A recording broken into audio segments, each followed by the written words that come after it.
Hello students. तो political science वाले students बताओ कि आपका पेपर कैसा हुआ। शिफ्ट 1 और शिफ्ट 2 को लेकर आपको कैसा लगा कि आपका पेपर जो था वो इजी आया, मॉडरेट आया या फिर डिफ़िकल्ट आया। जो आपने पढ़ा, जो आपके सिलेबस में दिया हुआ है, क्या टॉपिक्स वहीं से ही आए थे, क्वेश्चंस वहीं से ही आए थे या फिर मैम कहीं से तो आए थे, पता नहीं अब कहाँ कहाँ से आए। ऐसे कुछ सीन हुआ आपके साथ में या क्या हुआ, प्लीज़ मुझे कॉमेंट करके बताना, क्योंकि मुझे पता चला है कि पॉलिटिकल साइंस का पेपर जो है वो थोड़ा टफ आया है इस बार। हाँ, पॉलिटिकल साइंस के लिए मैं ये नहीं कहूँगी कि पेपर जो है वो बहुत ईज़ी आया है, आप जो पढ़ के जाओगे वही आएगा। आया वही है, आपके सिलेबस में से ही आया है, लेकिन काफ़ी डीप अंडरस्टैंडिंग वाले क्वेश्चंस आपसे पूछे गए हैं। बहुत डीप में आपको पढ़ना पड़ेगा ऐसे क्वेश्चंस का जवाब देने के लिए, तभी आपसे क्वेश्चन जो है वो ईजिली हो पाएंगे। अदरवाइज अगर आप ऊपर ऊपर से पढ़ के जाओगे तो फिर आपसे क्वेश्चंस नहीं होने वाले हैं। तो पॉलिटिकल साइंस का जो लेवल है वो इस बार हमने डिफ़िकल्ट वाला देखा है एग्जाम के अंदर। तो आज के पहले हम इस वीडियो के अंदर बात करते हैं हमारी शिफ्ट 1 में कौन कौन से टॉपिक्स आए थे उसके ऊपर, और फिर हम इसी वीडियो में बात करेंगे कि शिफ्ट 2 में कौन कौन से पेपर आए थे, कौन कौन से क्वेश्चंस आए थे आपसे। ठीक है, तो अगर हम शिफ्ट 1 की बात करें तो पेपर जो है वो काफ़ी कंसेप्चुअल पेपर आया था, यानी कि फैक्चुअल जो क्वेश्चंस थे वो आपसे कम पूछे गए थे। कंसेप्चुअल अंडरस्टैंडिंग वाले क्वेश्चंस आपसे काफ़ी सारे पूछे गए थे शिफ्ट 1 के अंदर, पॉलिटिकल साइंस के पेपर के अंदर। ठीक है, स्टेटमेंट बेस्ड क्वेश्चंस भी आपसे काफ़ी पूछे गए थे। सिर्फ सिंपल एक क्वेश्चन पूछ लिया, चार ऑप्शंस दे दिए, वो वाला सिंपल पैटर्न अब एनटीए ने हटा दिया है। Statement based question, assertion, reason वाले क्वेश्चंस अब एनटीए ज़्यादा पूछ रहा है। तो आपसे पॉलिटिकल साइंस में भी स्टेटमेंट बेस्ड क्वेश्चन ही काफ़ी सारे पूछे गए थे। ठीक है, पॉलिटिकल थ्योरी, आईआर यानी कि आपका इंटरनेशनल रिलेशंस और इंडियन फॉरेन पॉलिसी से काफ़ी क्वेश्चंस आए थे आपके शिफ्ट 1 के अंदर, पॉलिटिकल साइंस के अंदर। ठीक है, कंपैरेटिव पॉलिटिक्स से काफ़ी कम क्वेश्चंस आए थे आपके। आपका पॉलिटिकल साइंस को फर्स्ट शिफ्ट के अंदर आपकी पॉलिटिकल थ्योरी, आईआर और इंडियन फॉरेन पॉलिसी ने डोमिनेट किया था, लेकिन कंपैरेटिव पॉलिटिक्स से कम क्वेश्चन आए थे। क्वेश्चंस कम जरूर आए थे, लेकिन ट्रिकी और डिफिकल्ट काफ़ी आए थे। ठीक है, तो अगर हम चैप्टर्स की या फिर टॉपिक्स की बात करें तो आपके गवर्नर की पार्डनिंग पावर से एक क्वेश्चन आया था फर्स्ट शिफ्ट के अंदर। डीपीएसपी को सीक्वेंस वाइज आपको लगाना था, तो डीपीएसपी से एक क्वेश्चन आया था।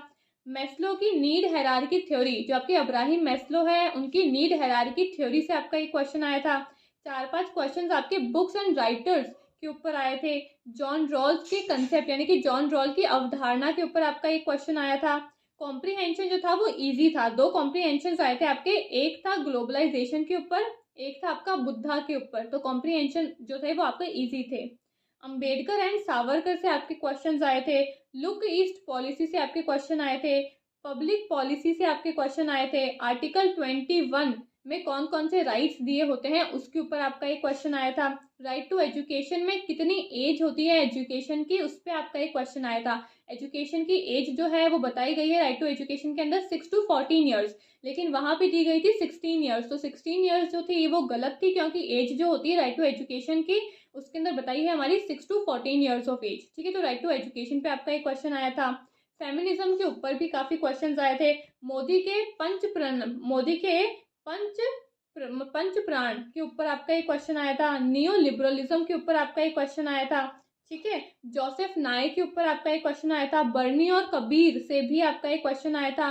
और पबेड के अंदर आपके पब्लिक एडमिनिस्ट्रेशन के जो प्रिंसिपल्स होते हैं उसके ऊपर आपको क्रोनोलॉजिकल ऑर्डर के अंदर उन प्रिंसिपल्स को जमाना था, तो उसके ऊपर एक क्वेश्चन आया था। G20 से आपका क्वेश्चन आया था। पंडिता रमाबाई की जो भी इंस्टीट्यूशन सेटअप किए हैं पंडिता रमाबाई ने, उनको आपको क्रोनोलॉजिकल ऑर्डर में जमाना था। तो क्रोनोलॉजी वाले क्वेश्चंस काफी देखे गए, स्टेटमेंट बेस्ड क्वेश्चन काफी देखे गए आपके पॉलिटिकल साइंस के अंदर। ठीक है, सोशल मूवमेंट के ऊपर आपका क्वेश्चन आया था, जिसके अंदर फेमिनिस्ट ट्राइबल मूवमेंट का क्वेश्चन पूछा था आपसे। ट्रिपल तलाक के ऊपर आपका क्वेश्चन आया था।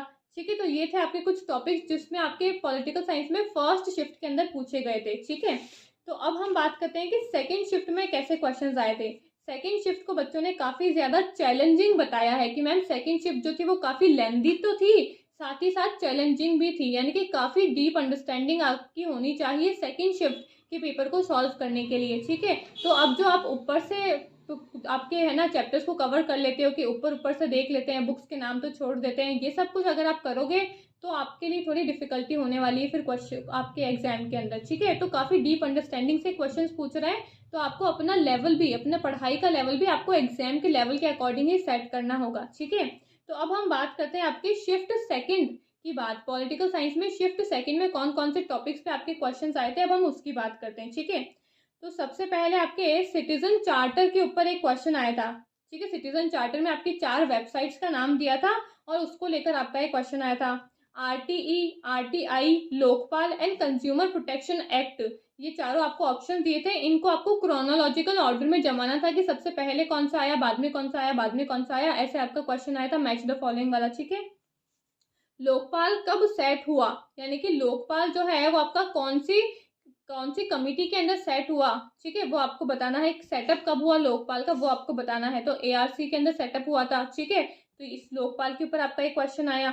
ग्लोबलाइजेशन के ऊपर आपके 2 क्वेश्चंस आए थे। एक आया था आपका असर्शन रीजन वाला, एक आया था आपका स्टेटमेंट बेस्ड वाला। ठीक है, फ्रेंड्स फैनन के बुक्स के जो भी नाम है उनको आपको क्रोनोलॉजी के अंदर जमाना था, तो उसके ऊपर आपका एक क्वेश्चन आया था।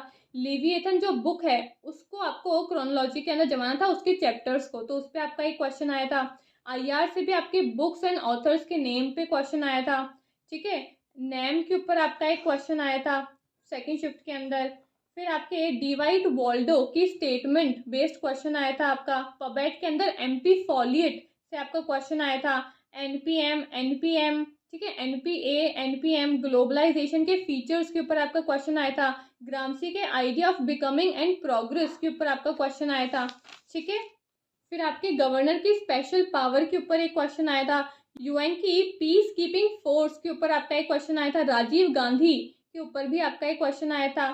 ठीक है, संपूर्ण क्रांति के ऊपर आपका एक क्वेश्चन आया था। लोहिया के जो 4 पिलर मॉडल है उसके ऊपर आपका एक क्वेश्चन आया था। म्युनिसिपैलिटी कौन से एक्ट से इस्टेब्लिश हुई है उसके ऊपर आपका एक क्वेश्चन आया था। ठीक है, तो 74th कॉन्स्टिट्यूशनल अमेंडमेंट एक्ट से आपकी म्युनिसिपैलिटीज आई है, 74th कॉन्स्टिट्यूशनल अमेंडमेंट से। ठीक है, फिर आपके कॉलिंग अटेंशन मोशन के ऊपर आपका एक क्वेश्चन आया था। स्टार्ड क्वेश्चंस जो होते हैं आपके पॉलिटी से रिलेटेड है, ये आपके जो 7th चैप्टर है पॉलिटिकल साइंस में उससे रिलेटेड है कि स्टार्ड एंड अनस्टार्ड क्वेश्चंस जो होते हैं उसमें स्टार्ड क्वेश्चन कौन से होते हैं, उस स्टार्ड क्वेश्चन पे आपका एक क्वेश्चन आया था। ठीक है, इंडियन पॉलिटी से ही आपका जो 7th चैप्टर है उसी से आपका 7 से 8 क्वेश्चन आए हैं। ब्रिटिश की जो भी कमिटीज हैं उनको आपको मैच द फॉलोइंग आया था, तो ब्रिटिश की कमिटी से आपका एक क्वेश्चन आया है।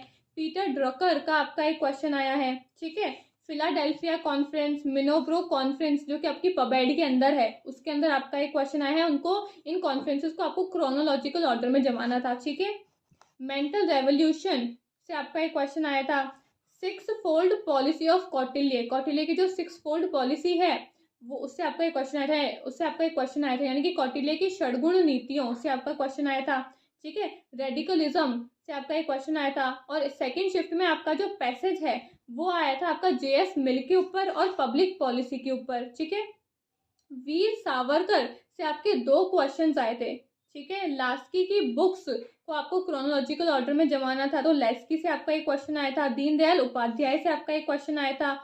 हाई कोर्ट और सुप्रीम कोर्ट से भी आपका एक क्वेश्चन आया था। एम एन रॉय की बुक्स को जमाना था क्रोनोलॉजिकल ऑर्डर में, तो उससे आपका क्वेश्चन आया था। तो आपने देखा काफी सारे क्वेश्चन जो है वो बुक्स से, ऑथर्स के नाम से आ रहे हैं, उनको क्रोनोलॉजी के अंदर जमाना है, तो इससे काफी सारे क्वेश्चन आ रहे हैं। ठीक है, पंचायती राज कमिटी से आपके एक क्वेश्चन आया था। और एक और ये क्वेश्चन आया था कि universal sisterhood rejected by which form of feminism, ये क्वेश्चन था जो कि आपके सेकंड शिफ्ट के अंदर पॉलिटिकल साइंस के अंदर आया था। तो ये कुछ टॉपिक्स थे जो कि आपके पॉलिटिकल साइंस में सेकंड शिफ्ट के अंदर आए थे। तो इस वीडियो में हमने फर्स्ट शिफ्ट और सेकंड शिफ्ट में जो जो टॉपिक्स आए हैं, जितने मुझे पता चलाए हैं उतने मैंने आप लोगों से शेयर कर दिए हैं। तो अब आप देख सकते हो इन टॉपिक्स के अकॉर्डिंग कि पॉलिटिकल साइंस का पेपर जो है वो किस लेवल का हो गया है। अब पेपर जो है वो बिल्कुल भी इजी नहीं आता है, अब काफी डिफिकल्ट लेवल कर दिया है आपके पेपर का। अब ऐसा लग रहा है कि एनटीए और यूपीएससी के बीच में एक जंग छिड़ गई है कि मैं तेरे से ज्यादा अच्छा हूँ, वो बोलता है कि मैं तेरे से ज्यादा अच्छा हूँ, है ना। तो दोनों के बीच में एक जंग हो गई है कि कौन किससे ज्यादा डिफिकल्ट पेपर निकालता है। तो अब एनटीए ने भी अपना लेवल जो है वो यूपीएससी के लेवल का कर दिया है। तो अब पेपर जो है वो बिल्कुल भी हल्के में मत लेना पेपर को, क्योंकि पेपर बिल्कुल भी इजी नहीं आते हैं। तो पेपर के अकॉर्डिंग आपको अपनी प्रिपरेशन जो है वो रखनी है। ठीक है, तो अब दिसंबर का अटेम्प्ट जो है वो काफी पास में है। अगर अभी वाला पेपर अच्छा नहीं हुआ है तो डोंट वरी, दिसंबर के अटेम्प्ट के लिए आपके पास में 4-5 महीने हैं, अच्छे से अपनी मेहनत करो। Thank you.